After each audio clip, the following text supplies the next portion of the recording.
So welcome, closers. It's Sean Modry, and I'm excited to introduce you to Doctor of Real Estate, the Doctor of Real Estate, Dr. Chad Nash in Denver, Colorado. Welcome, Chad.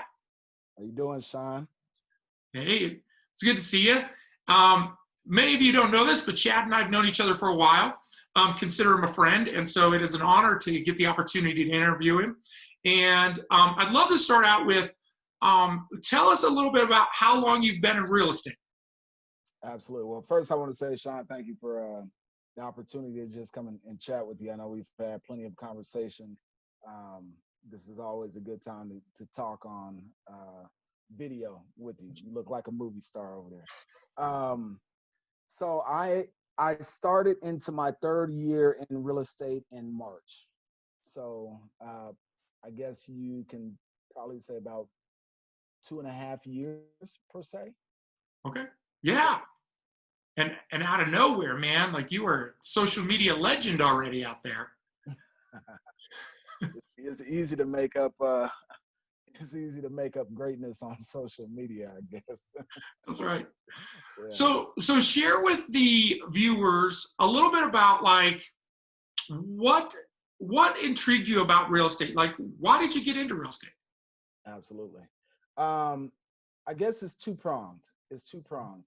Prior to real estate, I was a lifelong educator. So I worked in the education space. My passion had always been helping people, particularly helping youth and young adults achieve their dreams in the education system. So I've always had that servant's heart, that servant's mentality. At least I like to think that I have. And by circumstance, a couple of years ago, the school district that I was working for went through a drastic reorganization.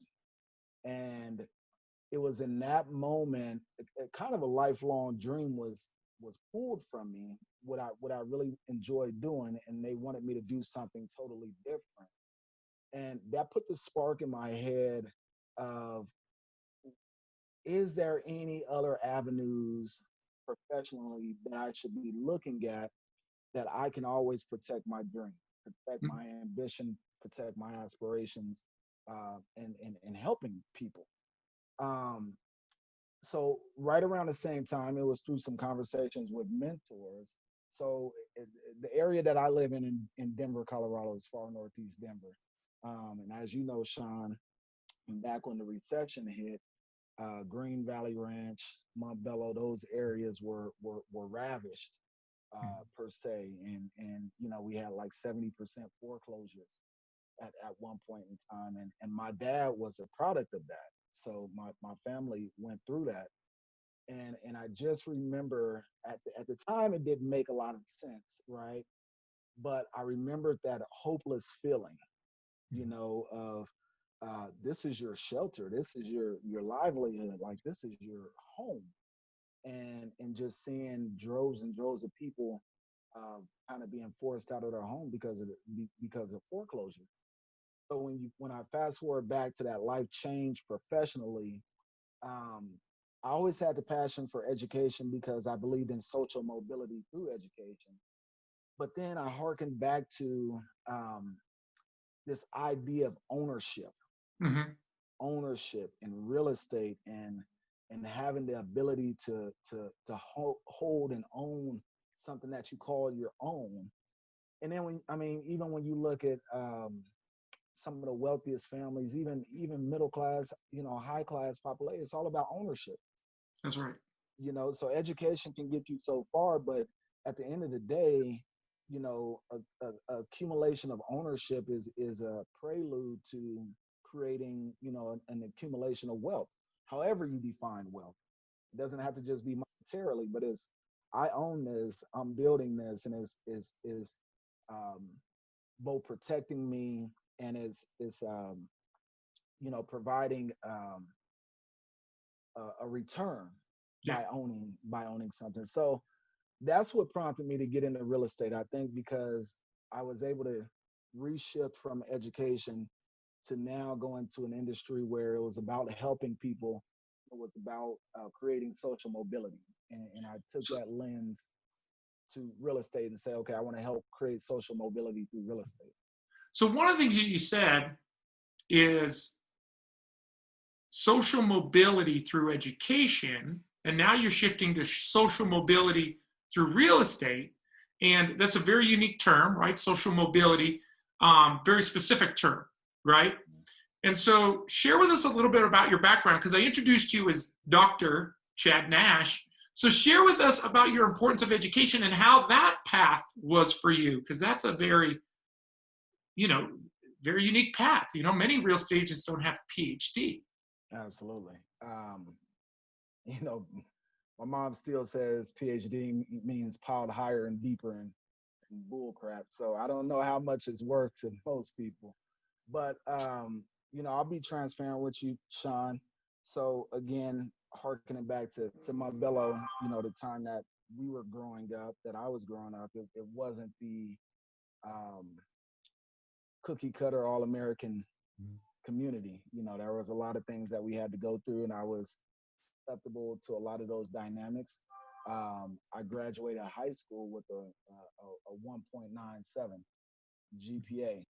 And what prompted me to go into education was the summer when I graduated high school. I had a couple of mentors who basically sat me down and said, look, if you keep on this path that you're on, like your friends that are, not doing anything and they're going to go work at Teletech or Sprint or, for those $10 jobs and just not really do anything, that's going to be your life.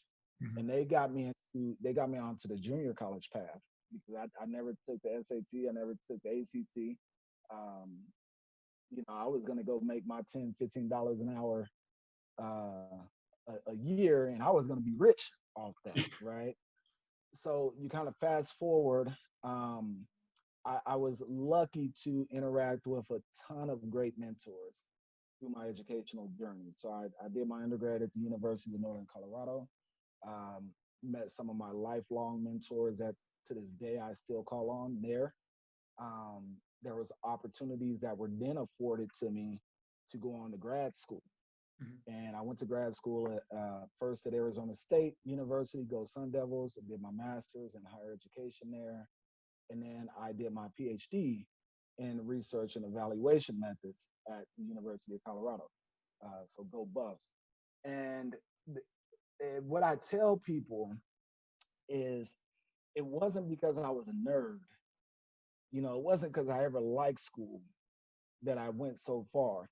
So when we talk about this idea of social mobility, I knew, or at least I bought into that mindset that pursuing education will increase the probability of living out that American dream, mm-hmm. right? You go to school, you go to college, you can be all that you can be, not to take the same from the Army, but you can be all that you can be if you go the education route. So I ended up getting my PhD, not because I was nerdy and loved it, but it was a tool for social mobility. It was a hustle to me. It was to say, hey, look, if this is what I need to be able to get into every part of society with this credential and not have somebody tell me that I can't do something, because you have to remember, I'm coming from an environment where we were always told, hey, it's either going to be athletics or entertainment, or, you got to go work a blue collar job. It was never really big aspirations. And I never wanted somebody to tell me that. So that was my path through education. And I always wanted, and that's where that passion for always wanting to give back to the youth, especially those who look like me, came from similar communities, to say, hey, look, if I could do it with a 1.97 GPA, and then you're 10 times smarter than me, so you can do it too. And I just always wanted to provide that hope, and that was our belief. We believed that social mobility was to be achieved through, education. Yeah, that's awesome. So now you're taking that same message, social mobility, and you're applying it to your real estate business, right? I mean, your passion to your real estate business. And I think that's where so many people get lost in real estate, I think, is they lose sight of their compass, their focus, the reason that they got into the business in the first place. I love that you keep going back to that, and that story is powerful.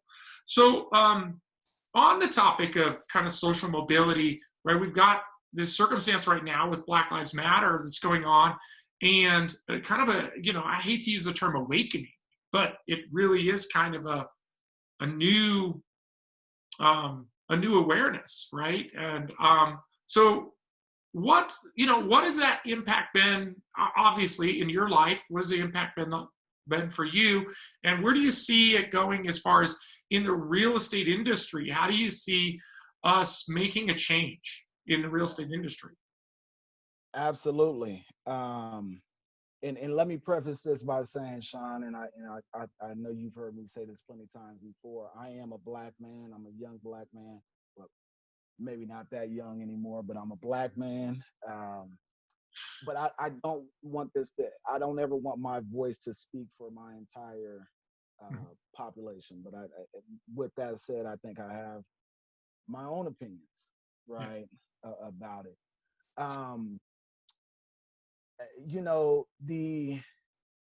The Black Lives Matter movement, no matter where you fall at, how left you are, how moderate you are, how right you are, the Black Lives movement, not the organization Black Lives Matter, but the Black Lives Matter, just a philosophical connotation of it is important to me.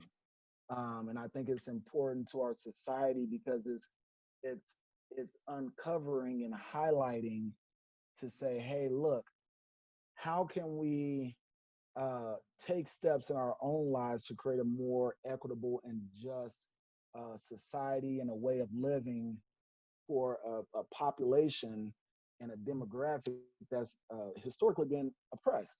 And in my mind, whether it's as naive as it may sound, I think that Black Lives Matter, even though people get into this dichotomy of all lives matter, Black Lives Matter, which I think is a false dichotomy. It doesn't need to be that way. But I actually believe that, Black Lives Matter is just a battle cry for social justice. And whether that's your Hispanic, right? Whether that's your Native American, whether that's your working class, lower class, poor, I think it's unfortunate that people just see race when they hear Black, right? Because that's obviously what it's affiliated, but it's to say, hey, look, we have some inequities in this country that we need to systematically address, and I'm proud to support that.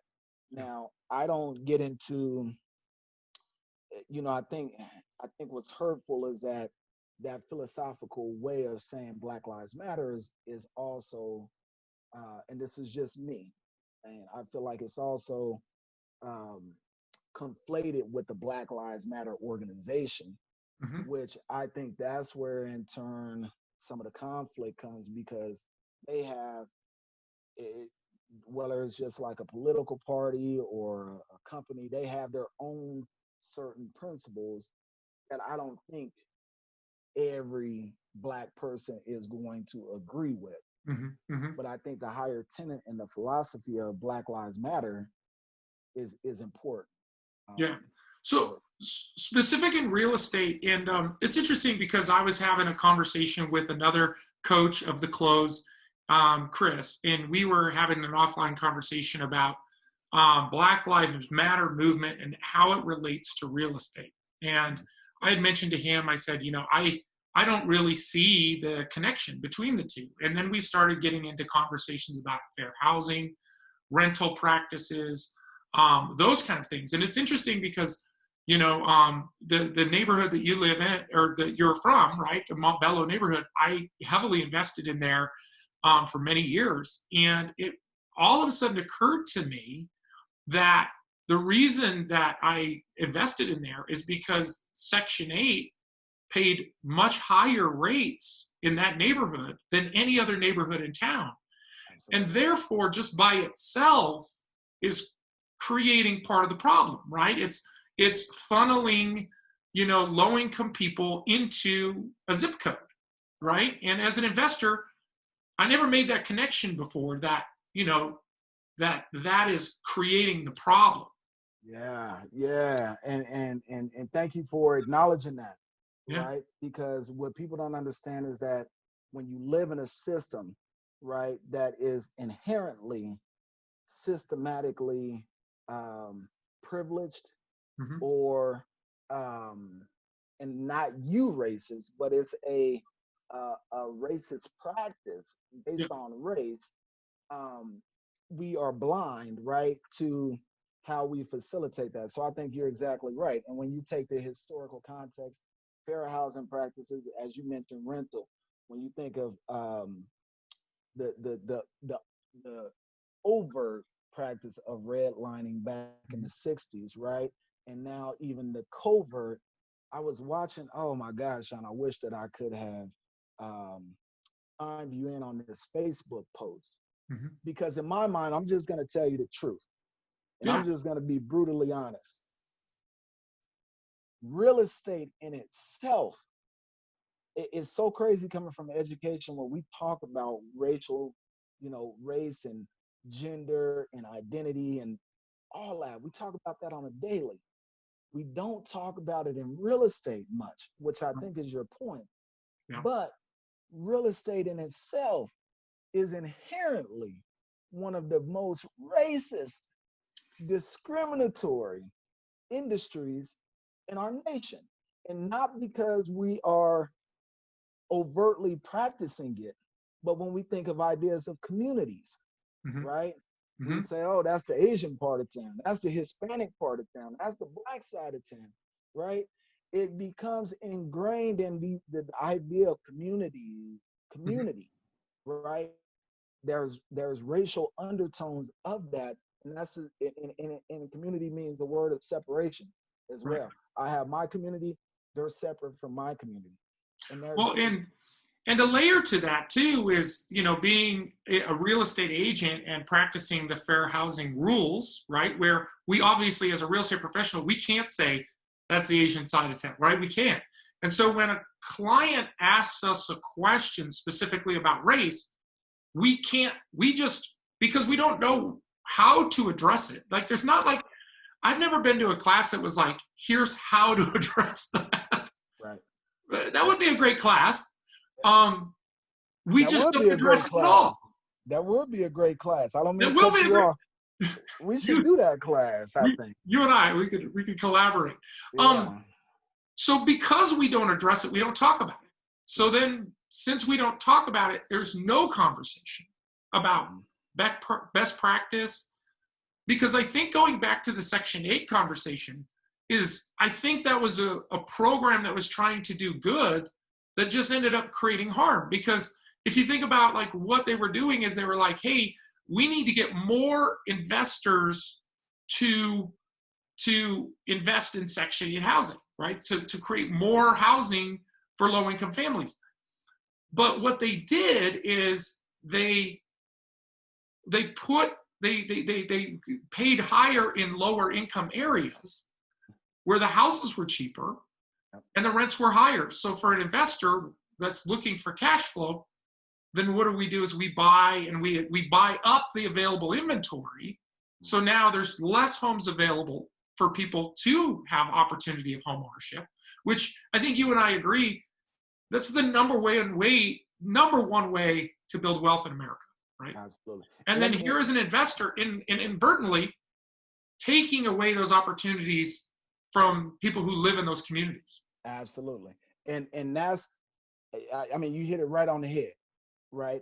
Because when we think of what ownership is supposed to be is, hey, I invest and the fruits of my investment are paid back in equity, right? And legacy and ownership and things of that sort. So I'm gonna even take it one step further, right? We look at the affordable housing program in Denver now, right? So let's move beyond Section 8, or we look at this new affordable housing program. What is it? Elevate. Have you heard of that? This one? I'm not up to speed on it. No. It's like the land trust, right? Mm. But it's and then you look at all these programs and where we had even thought about social impact investing in real estate investment to make affordable housing. Well, what does that do? They're great on the surface, just like you mentioned with Section 8.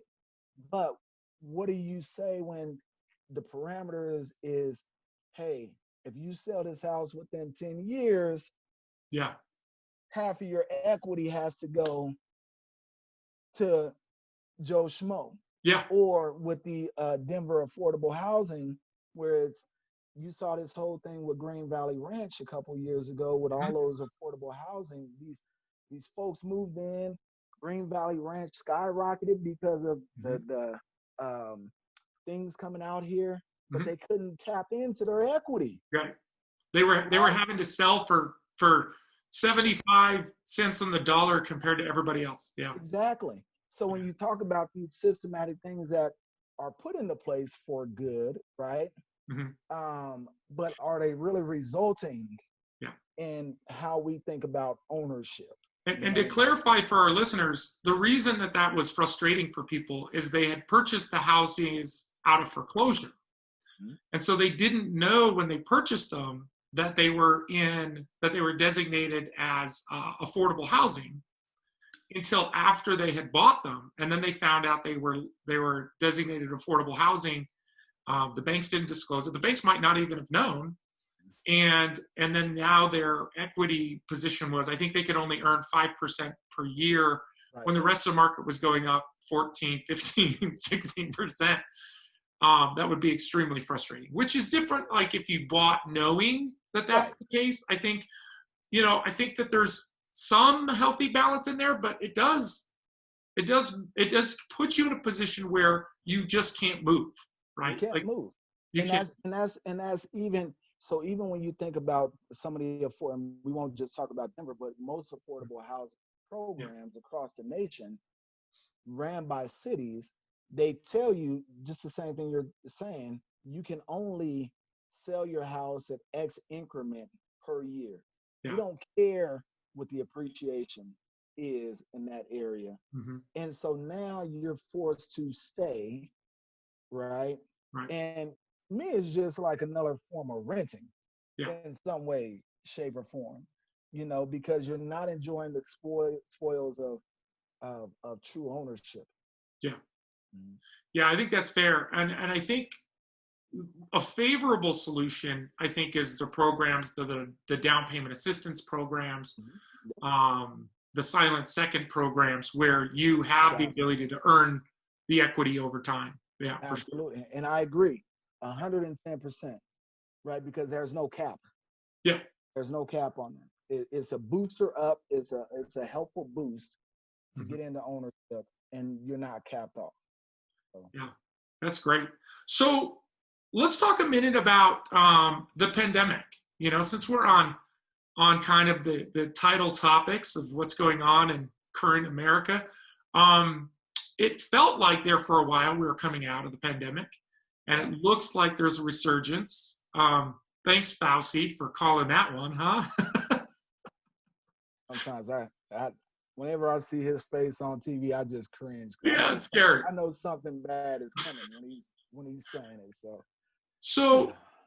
So currently, right, in at least in the market that we're in Denver, Colorado, the inventory is extremely low. Values are relatively stable still. Do you foresee that? Do you have any concerns of the future of values? So two-part question to me, two-part answer to that question, because I think one side of it is just pure economics. And when we talk about Denver, right? And you know the stats just as well, if not better, 2 times better than I do.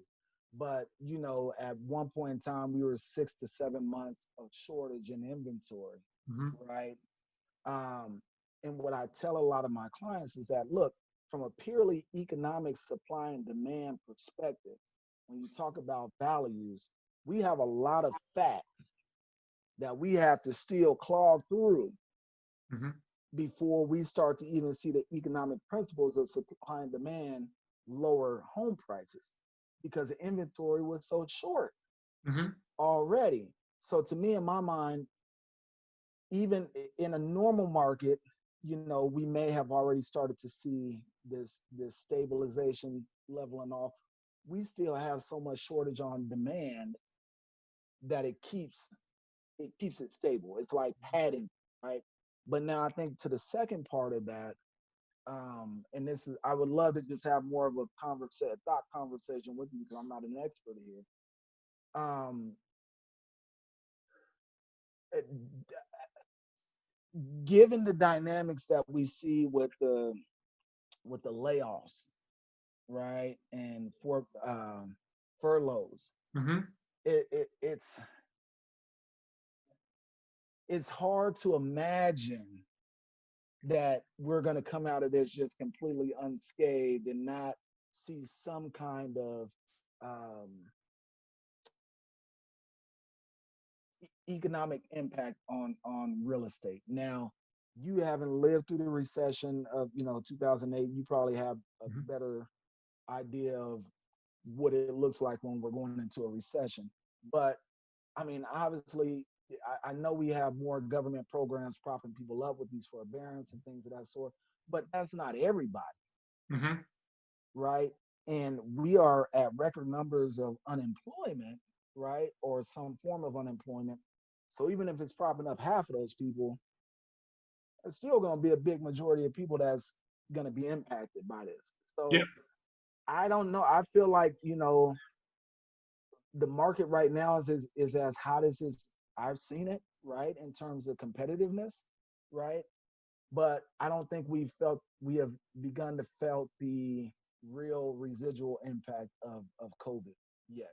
And I think that's, as you mentioned, going into the fall, this resurgence, right? I think we still got a long way to go.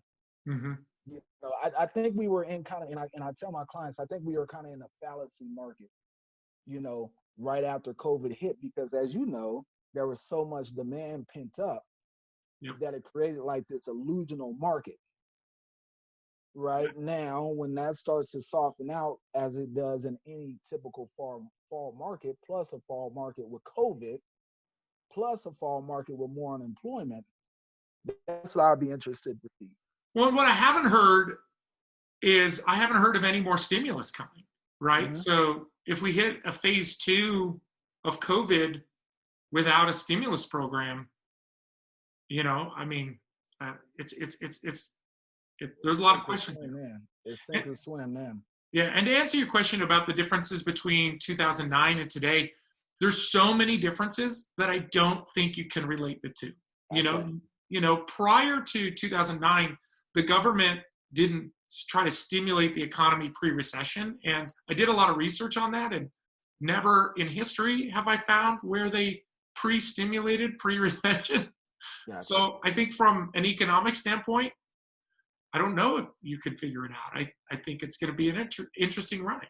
Gotcha. So let me ask you this, because you're having, like you said, you're not new to real estate, but you've got a few less years than me in the business, and you are doing an outstanding job. Your business is growing year over year. You're growing your team. You're getting a lot of eyeballs on you through social media and through some local publications. And so, what advice would you give a real estate agent today? Maybe, and it doesn't have to be like a brand new agent, but if you were to be talking to an agent today who's like, hey, Chad, I admire what you've done in such a short period of time, what maybe 2 or 3 pieces of advice would you give them? Oh, I think that's a great question because I had three things that popped in. First, so I get a lot of younger agents that come to me right now, and I'm sure you have gotten this tons as well as a very successful coach. Um, they come to me and they say, Chad, is it a good time for us to get into real estate? I've been thinking about it. Is it a good time? And honestly, and counter me if you think I'm wrong on any of this, Sean. Um, so when I got into real estate, I almost kind of feel like I'm part of the old guard now, even though I'm young in it, right? Because I got in when, yeah, we talked about door knocking and open houses and all that, the traditional things that they've been doing for years, right? So those were my learning models, even though I didn't do all of them. And now I tell younger agents, like, look, you got a Sean Malgery he's done it for years. He's been successful, but he's done it the old way. Mhm. So now COVID has kind of manufactured a shift in paradigm in how we do real estate for everybody. So it's great for younger agents who are getting in, because it's almost like, yeah, we might have a little bit more wisdom. Sean has 10 times more wisdom than me.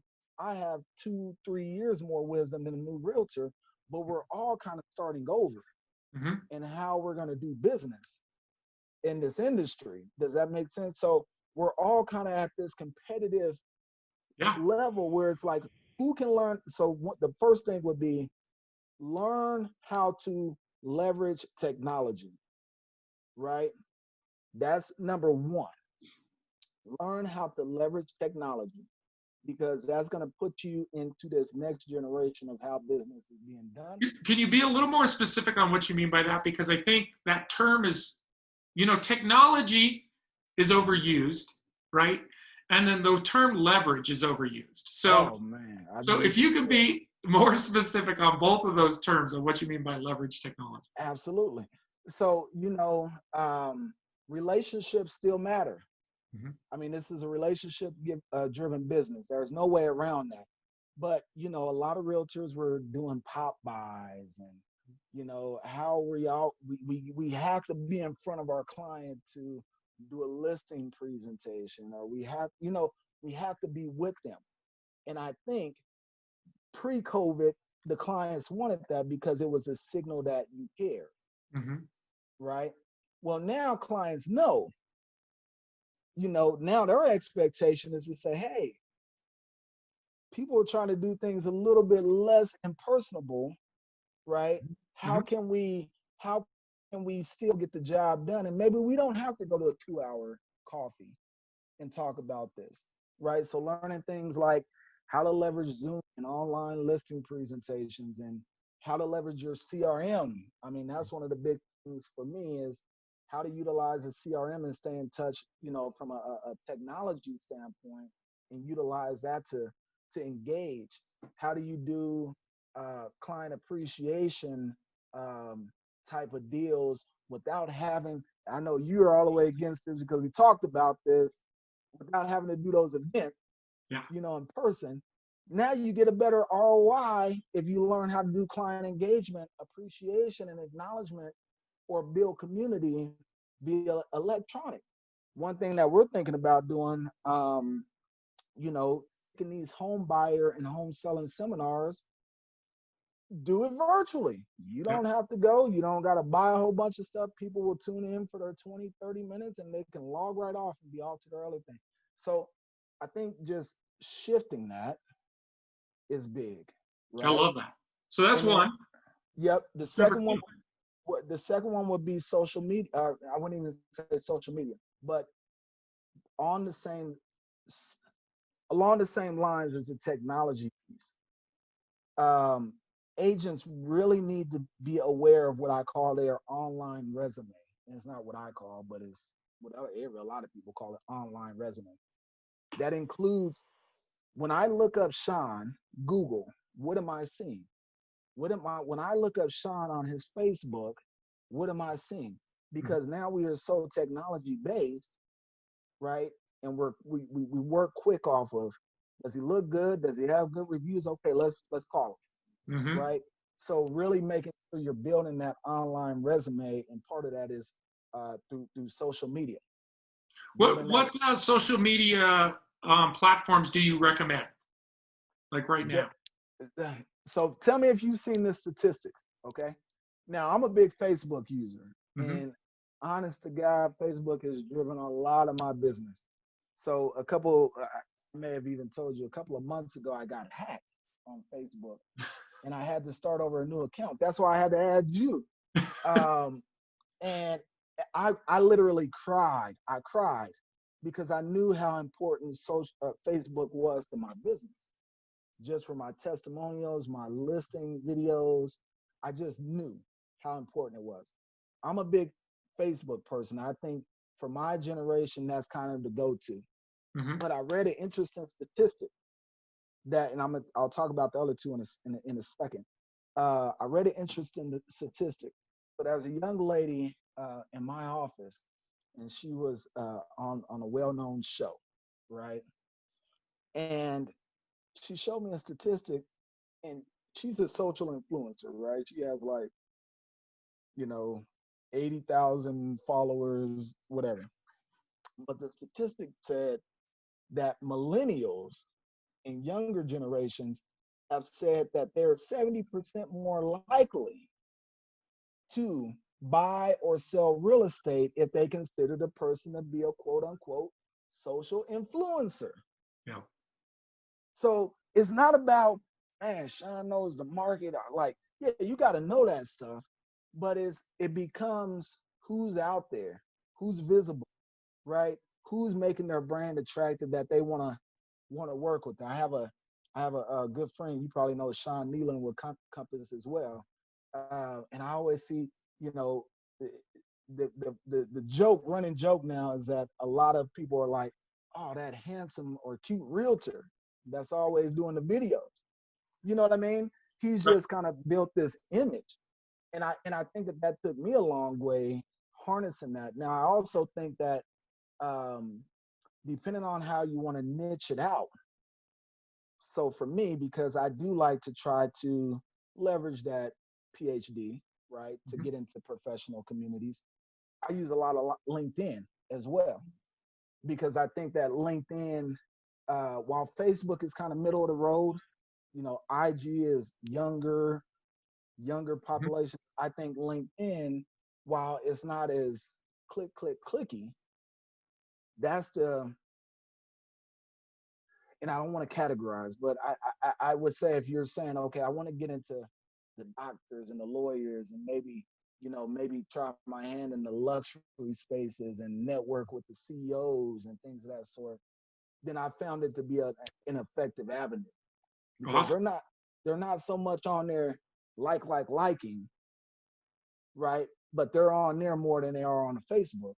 Mm. And they're on there, definitely on there more than they are on the IG, right? And I think it's a more cerebral way of looking at, like, okay, what is this realtor about? So if you get a good mix of showing like, hey, and that's where I really step up my game, is on the LinkedIn, when I'm talking about data and numbers and the nerdy part of real estate, right? So you're crafting your message based on the platform. Yeah. So a different message on Facebook to a different demographic than Mhm. your LinkedIn message. I do. I do. And I just try to be a little bit more, not even sophisticated, but again, more how we can have these very high level conversations, Mhm. right? And I try to keep those on the LinkedIn, Mhm. Mhm. right? Because there's not a lot of back and forth, not a lot of debate, right? It's just cerebral. You put stuff on Facebook, as you see, it becomes, oh my God, you know what you set yourself up for. And that's really just I don't know. It's great for social branding and social proof, but it's not great for super high level conversations, Yeah. because inevitably Karen is going to come on, and then Yeah. Karen and Bob are going at it. I think I heard it in Gary Vaynerchuk's book, Crush It. And he referenced Facebook is kind of like the entertainment channel, Right. Instagram's Right. the magazine, right? Like you're flipping Yeah. through a Yes. magazine. And LinkedIn is, more about like articles, right? Like you want to Right. read or do research. Yeah. Yes. Yes. I think that that's exactly right. The third thing, and I know I'm probably running short on time here. Um, I I I tell agents, and we've talked about this before, I know as well.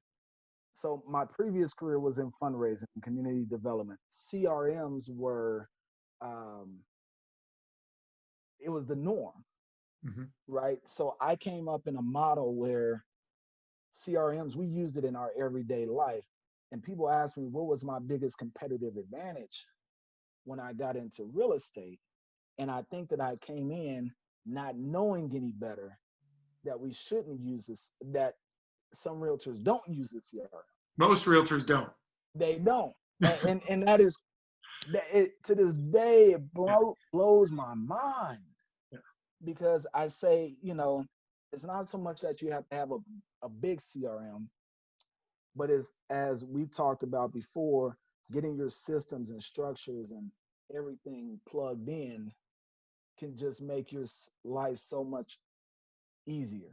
Mm-hmm. When you put things on, when am I supposed to reach out? What can I reach out with? What content can I have? This pipeline over here, I should do this pipeline over here, I should do that. Here's my tech. It just, I think CRM training up front, Mm-hmm. up front. Not saying, oh, just use Excel sheets until you get a big day. No, if you only got 4 people, put them in your CRM. Yeah. And start to build it. And everything goes into your CRM, and then that becomes your business. That is your goal. Now, the obvious question is, what's your favorite CRM? Right now I'm using Chime. So when I got into real estate, and now Chime is a little bit, it's complex, right? So as you kind of step up, I was with Contactually initially, and funny story is I was with Contactually to start off because it was easy, simple to use. They had the buckets, right? Mm-hmm. Buckets tell you when you need to reach out, whatever. And then I found out that Compass was buying Contactually.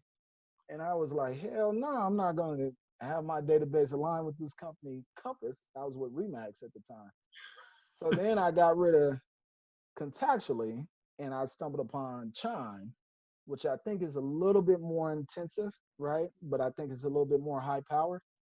And sure enough, I ended up at Compass. I never went back to Compass's CRM. I think it's a little outdated, and I think that a basic CRM can get you going, Mm-hmm. but a great CRM can get you going far. Nice. And I think when you start thinking about the Chimes and the boom towns, and when you're a major player like you and you got a big team over there, like as you've experienced, you need a little bit more high power CRMs. I agree with you. Like I always tell agents to start off with something basic. I love Contactually as a place to start. It's such a simple system. It makes sense. It's very logical. It's a great place to start. And then as you have needs, you get layers of, oh, I wish it would do this, or I wish it would do that, or running multiple funnels or funnels that link to each other. It gets challenging. I haven't investigated Chime, but I'm definitely going to look into it. I love it. I do. I love Chime to death. I do. Awesome. I do. Well, Chad, we are at the end of our time. Is there anything else you want to share with anybody out there? No, man, I appreciate it. I appreciate you just giving me the platform to kind of speak about, myself, but also some of the things going on in the world that are near and dear to my heart. And man, I love watching you do what you do. You're a big mentor to me, so thank you. Thank you for just continue to set an example and giving back to younger agents such as myself. You're not that much younger. Well, you look like you 25, man. So, I'm over here. I probably look older than you do. I don't know about that. Awesome. Chad Nash, Ph.D., Doctor of Real Estate. Thank you for being here. Appreciate it. Thank you, Sean. Awesome.